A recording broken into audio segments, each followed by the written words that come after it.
কুয়াশা।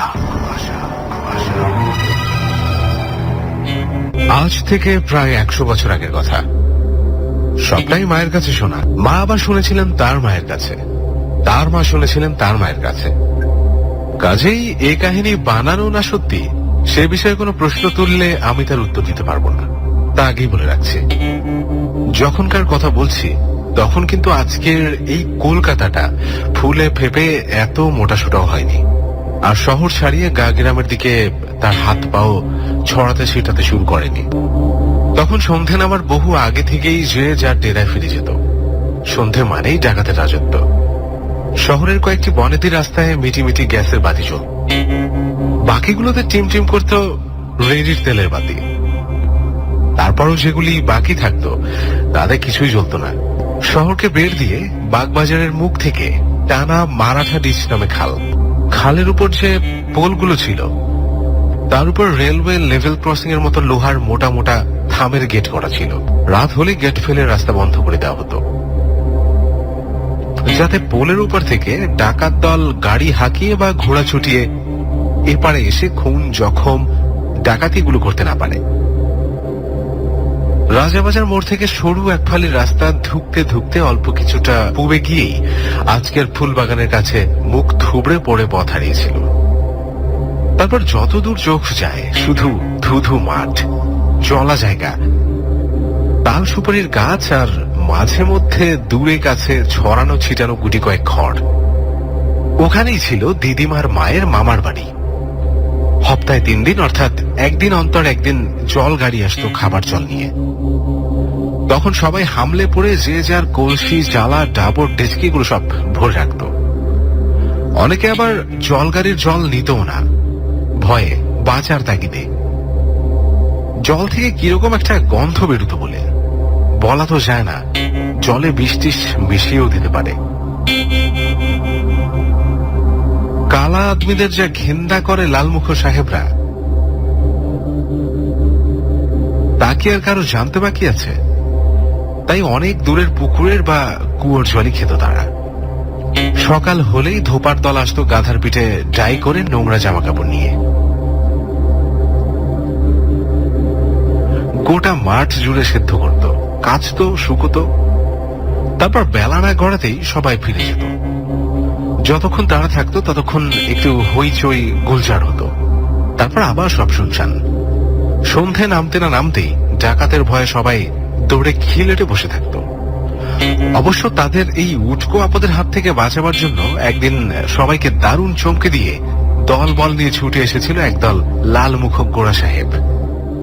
তারা গ্রামে সারাদিন রইল, বন বাদার ঝোপ ঝাড় সব ঘুরে ফিরে দেখল, তাদের নোংরা মেটে দেওয়ায় বসলো, আর এনামেলের তোবড়ানো মগে জল চেয়ে খেলো এবং যাবার সময় সন্টা মার্কা একজন গুফো লাল পাগড়িওয়ালাকে দেখিয়ে বলল যে এবার থেকে রোজ সন্ধে হলেই আগুন লাঠি নিয়ে তোমাদের রাত পাহারা দিতে আসবে এই লোকটি। তোমরাও বাবু রাতের বেলা একটু সজাগ থাকার চেষ্টা করো, কেমন? তারপর থেকে সবাই যে যার কুঠুরিতে রাতের বেলা পালা করে জেগে থাকতে শুরু করলো, আর চোখ থেকে ঘুম তাড়াবার জন্য হয় কোরআন নয়তো গীতা পাঠ শুরু করলো। বেশ নিশ্চিন্তেই দিন কাটতে লাগলো তাদের, কোনো ঝুট ঝামেলা নেই। সন্ধে হলেই বেটে বোঝা এসে রেড়ির তেলের বাতিগুলো জ্বালিয়ে দিয়ে যেত, আর তার যাবার পরই সেই সন্ডা মার্কা লোকটা আগুন লাঠি হাতে হাজির হতো। চুরি ডাকাতি ভয় ভাবনা কাকে বলে যখন সবাই প্রায় ভুলতে বসেছে, ঠিক তখনই পাকা গুটি কেচে দিল ওই জনম করে কেলো শেখের বিবি ফুলি। কেলো শেখ শহরে গিয়ে পাড়ায় পাড়ায় নকশা কাটা খড়ম বিক্রি, বাড়ি বসে 2-3 দিন ধরে তৈরি করতো, তো একদিন শহরে গিয়ে ফেরি করে বিক্রি করত। খুব কষ্টের সংসার তার, কোন রকমে খুঁড়িয়ে খুঁড়িয়ে চলছিল আর কি। 7-8টা ছেলেপুলের চ্যা ভেতে তার ঘর সব সময় সরব, কখনো কামড়া কামড়ি তো কখনো আবার চুলোচুলি। যদি তাও না হয় তো খাবার জন্য আছাড়ি বাছাড়ি, কান্নাকাটি, চিল চিৎকার। অগত্যা কেলো শেখের বউ পাড়ায় বেরোতো মালসা নিয়ে ফ্যান চাইতে।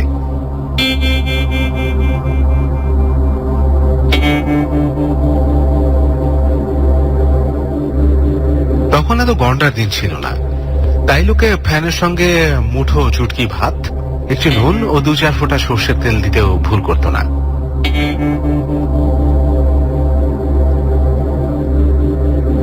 সেই কেলো শেখেরই হাড় জুড়ানো ব্যায়াম হলো। সবসময় তার শীত শীত করে আর মুখ দিয়ে ভাল্লুকের মতো হু হু শব্দ ছাড়ে। কত কবচ তাবিজ, জল পড়া, তেল পড়া, যে যা বলল তাই করা হলো, কিন্তু কিছুতেই কিছু হলো না। তখন আবাদে গিয়ে নামি ওঝা গুলুগুনিককেও এনে দেখানো হলো। সর্ষে পড়া, কড়ি চালা, বান মারা, কত কিছুই না করলো ওস্তাদ। তবে ওই অবধি কিছুই হলো না। তাই দেখে পাড়াপড়শি সৎপরামর্শ দিল যে ওকে গরুর গাড়িতে শুয়ে কলকাতায় নিয়ে যা, সাহেব গোড়াদের হাসপাতালে একটিবার দেখা, দেখিস ভালো হয়ে যাবে। তবে এতগুলো বাচ্চা কাচ্চা, খোদা না করে কিছু একটা হয়ে গেলে তখন কি করবি রে? কথা শোন, যে ছাড়। তা কেলো শেখের বউ ফুলি কিছুতেই কারোর কথা শুনল না। উল্টো লালমুখ গোড়াদের সাপ সাপান্ত করে সাফ জানিয়ে দিল যে সে ও পথে কিছুতেই যাবে না, এমনকি তার খসম মারা গেলেও না। ওই মুখ পোড়াদের দেওয়া রুটি জল খেয়েই না আজুরি বিপদ। দরকার হলে বাবার থানে যাবে, পীরের দরগায় যাবে, 5 বাড়ি ভিক্ষে করে ছেলেপুলেদের মানুষ করবে, বড় করবে, খসমকে সারিয়ে তুল, তবেই না দুলু ঘরামির বেটি। ভাঙবে তবু মজ খাবে না। শুনে রাখো সবাই। তা সত্যি বলতে কি, ফুলি তার জেদ বজায় রেখেছিল। খসমকে এক আশ্চর্য মন্ত্র বলে সুস্থ করে তুলল, নিজেদের দৈন্যদশাও ঘুচালো। দরমা ঝেড়ে ফেলে মেটে ঘর শহরের লোকদের মতো করগেটের চাল চাপালো, আর পড়শিদের জন্য গার্ডের কড়ি খরচ করে একটা টিপকল বসিয়ে দিল। তার এমন ব্যবহারে সবাই দারুণ খুশি। এক বাক্যে সকলে তার তারিফ করলো, আর আড়ালে আবডালে প্রশ্ন তুলল, কি করে এত সব করলো? দিন যায়, মাস যায়, বছরও যায়, পড়শিদের কারো কারো দিন দশা পাল্টাচ্ছে, মেটে দেয়ালের উপর খড়ের চালও চাপিয়েছে। তবে ফুলির মতো অন্য আর কেউ তাদের দৈন্য দশা সাত তাড়াতাড়ি ঘোচাতে পারেনি। এই যা। সেদিন হঠাৎ যেন গোটা গ্রামের মাথায় দুর্যোগ ঘনিয়ে এলো। সন্ধে না হতেই শুরু হলো মুষলধারে বৃষ্টি আর বৃষ্টি, এবং তার সঙ্গে তাল মিলিয়ে একটু পরেই শুরু হলো বাতাসের তাণ্ডব নৃত্য। তাল সুপারির গাছগুলো মাটি থেকে উপড়ে দূরে, অনেক দূরে ছিটকে গিয়ে পড়ল। কারোর ঘরের চাল বাতাসে উড়িয়ে নিয়ে গেল, তো আবার কারোর মেঝের দেয়াল খসে পড়ল। লোকজন সব দিশেহারা, সবকিছুই লণ্ডভণ্ড।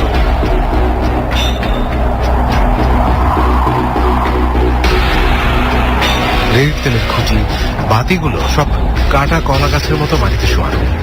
চারিদিক ঘুট ঘুট অন্ধকার। মনে হচ্ছিল মোটা কালো কম্বলে গোটা গ্রামটাকে কে যেন আগা পাশতলা ঢেকে রেখেছে। সবাই কিংকর্তব্য বিমূঢ়। এমন সময় শুরু হলো বাতাসের গোটানি।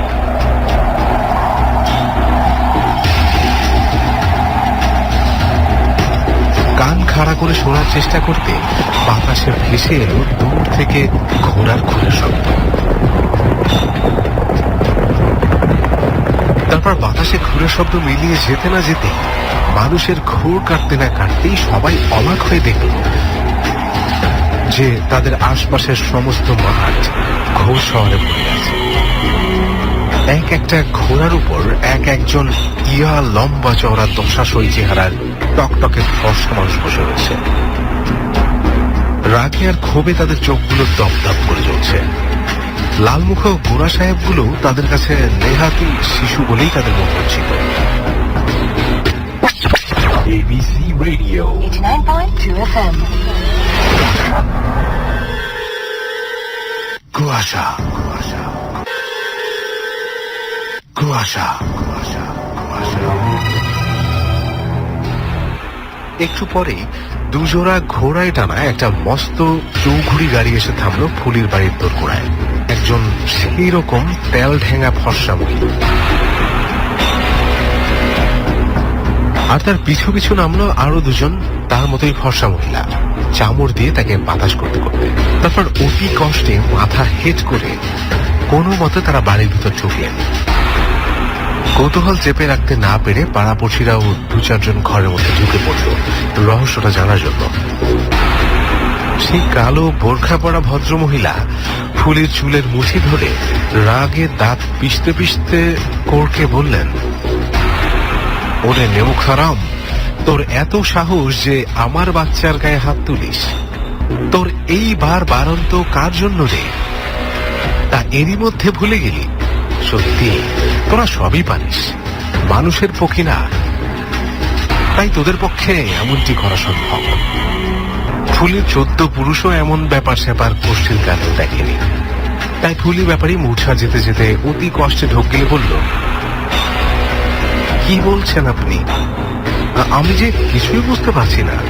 আপনার বাচ্চাকে কোন দুঃখে মারতে যাব আমি? সে তো কোনো কসুর করেনি, কোনো ক্ষতিও করেনি আমার। মারিস নি তুই? চোখ পাকিয়ে ভদ্রমহিলা জিজ্ঞেস করলেন। মুশকিল, বলছি তো আমি মারিনি। ফুলি ভয় কাটিয়ে একটু ধাতস্থ হতে হতে বলল, মিথ্যা বলতে যাব কোন দুঃখে? আপনি নিশ্চয়ই ভুল করছেন। এ বাড়িতে আজ সারাদিন অন্য কারোর কোনো ছেলে পুলেই আসেনি।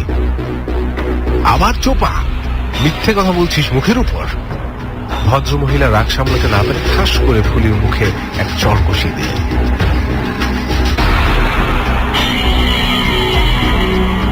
ফুলি চোখে সর্ষে ফুল দেখল। চড় খেয়ে দালান থেকে ছিটকে গিয়ে উঠোনে পড়ল। ভদ্রমহিলা বোরখার ভিতর থেকে একটা ফুটফুটে সুন্দর বছর 3-4-এর গোলগাল বাচ্চা বার করে ফুলিকে দেখিয়ে বললেন, একে চিনতে পারছিস? ভালো করে দেখ, এর ঘাড়ে আঁশবটির পুরনো দাগ আছে কিনা। আর অমনি ফুলির কথা মনে পড়ে গেল হপ্তাখানেক আগের দুপুরবেলার একটা সামান্য ঘটনা। ফুলি যখন কেলো শেখের জন্য ঝোল চাপাবে বলে এক মনে মাছ কাটছিল। বড্ড বেলা হয়ে গেছে আজ, আর তার হাতের কাছেই ঘুরঘুর করছিল একটা কালো বিড়াল ছানা। তাড়ালেও নড়তে চাইছিল না। তাই বিরক্ত হয়ে আশকোটা বটির একটা আলতো ঘা দিয়েছিল ঘাড়। বাচ্চাটার ঘাড়ের পর চোখ পড়তেই ফুলির ভিমড়ি খাওয়ার মতো অবস্থা হলো, যেন ভূত দেখলো। ফুলি ঢোক গিলে বলল, আমি তো একটা ছোট্ট বিড়াল ছানাকে মেরেছিলাম। আমাদের বাড়ি ওটি রোজই আসে। আমার ছেলের সঙ্গে সারাদিন খেলাধুলা করে, তারপর সন্ধে নামলে কোথায় যে চলে যায় কে জানে। আপনার ছেলেকে আমি মারিনি তো। তাছাড়া এই ছেলে তো কোনোদিন আমার বাড়ি আসেনি। তুই যাকে বেড়াল ছানা ভাবছিস, আসলে ওটা বেড়াল ছানা নয় রে, আমারই একমাত্র আদরের সন্তান, এই জিশান। ভদ্রমহিলা রাগে ও ক্ষোভে ফুসতে ফুসতে বললেন, আমরা জিন, খেয়াল খুশি মতো চেহারা পাল্টাতে পারি। আমরা আগুন দিয়ে তৈরি আর তোরা মাটি দিয়ে, তাই আমরা তোদের দেখতে পাই, কিন্তু তোরা আমাদের দেখতে পাস না। ভদ্রমহিলা একটু থামলেন, তারপর আবারও বলতে শুরু করলেন,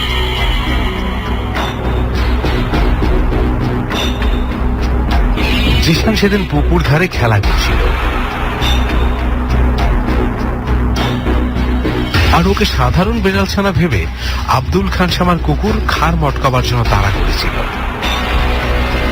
তাই দেখতে পেয়ে তোর ছেলে ছুটে গিয়ে ওকে বাঁচিয়েছিল। সেই থেকেই তোর ছেলের সঙ্গে ওর খুব দোস্তি। তাই পাতা কুরুনি বুড়ির রূপ ধরে রোজ সকাল হলেই ওকে তোদের বাড়ি ছেড়ে দিয়ে যায়। সারাদিন তো তোদের বাড়িতেই থাকে, এটা ওটা ঘাটে নষ্ট করে বলেই না রোজ সকালবেলা বালিশের তলা থেকে একটা দুটো করে সোনার মোহর ও বেশ কিছু খোবানি পাস। সেই খোবানি খেয়েই না তোর খসমের রোগ সারল। আর আমারই দেওয়া মোহরের দৌলতে না তোদের আজই বাড়বাড়ন্ত। আর সেই তুই কি না। এমন সময় চেঁচামেচি হই হট্টগোলের আওয়াজ শুনে কাঁচা ঘুম থেকে জেগে বাইরে বেরিয়ে এলো ফুলির ছোট ছেলে। সে অবাক বিস্ময়ে চোখ বড় বড় করে সবাইকে দেখছে। তার মুখে ভয় কোনো কথা সরছে না। তাকে দেখতে পেয়েই বোরখার ভেতর থেকে মিউ মিউ করতে করতে বেরিয়ে এলো একটা ছোট্ট কালো বেড়াল ছানা। কদিন পরে হাতের নাগালের কাছে প্রাণের বন্ধুকে পেয়ে ফুলির ছেলে তার মায়ের মতো তাকে চিনতে ভুল করলো না। সে তাকে কোলে তুলে নিয়ে আদর করতে শুরু করলো। আর সেই অভাবনীয় দৃশ্য দেখে সবাই চুপ, কেউই কোনো কথা বলছে না। কি যেন ভাবছে, চিন্তা করছে। আর ঠিক সেই সময় ফুলি হাউমাউ করে কেঁদে ভদ্রমহিলার পায়ে লুটিয়ে পড়ে বলল, আমার ঘাট হয়েছে মাগো, বুঝতে পারিনি, আমায় এবারের মতো ক্ষমা দাও। তা হবে না, দোষ যখন করেছিস শাস্তি তখন তোকে পেতেই হবে। ভদ্রমহিলা একটিও নরম না হয়ে সপ্তমী গলা ছড়িয়ে বললেন, এই কে আছিস, একে গাড়িতে নিয়ে গিয়ে তোল। তার হুকুম শোনা মাত্র সঙ্গী দুজন মহিলা হির হির করে তাকে টেনে নিয়ে চলল বাইরে দাঁড় করানো জুরি গাড়ির দিকে। ফুলি কেঁদে বুক ভাসালো, কত আছাড়ি পাছাড়ি খেলো, নাকে কানে খত দিল, তাতেও ভদ্র মহিলার মন করল না, রাগ পড়ল না একটুও। এমন সময় জিশান ফুপিয়ে ফুপিয়ে বলল, আমার বন্ধুর মাকে যদি তুমি ক্ষমা করে ছেড়ে না দাও, তাহলে আমিও তোমার সঙ্গে আর বাড়ি যাব না। অগত্যা ছেলে জেদের কাছে মাকে হার স্বীকার করতে হলো। ফুলিকে শেষ তক ক্ষমা করে ছেড়ে দিলেন তিনি, আর যাবার সময় শাসিয়ে বলে গেলেন, তোদের বার বরণ তো এখানেই ইতি, যেমন আছিস তেমনি থাকবি, এর চেয়ে বেশিও হবে না কমও হবে না। তারপর আবার বাতাসে টকবক টকবক টকবক শব্দ ছড়িয়ে পলকে সবাই কুকুরের মতো সেখান থেকে উবে গেল। আর সেই দৃশ্য দেখে রাত পাহারাদার লাল পাগড়ি আগুন লাঠিওয়ালা বাবা গো মা গো বলে ভিমড়ি খেয়ে লুটিয়ে পড়লো মাটি। তারপর থেকে কেউ আর লাল পাগড়িওয়ালা বা কালো বেড়াল ছানাটাকে এ তল্লাতে দেখেনি।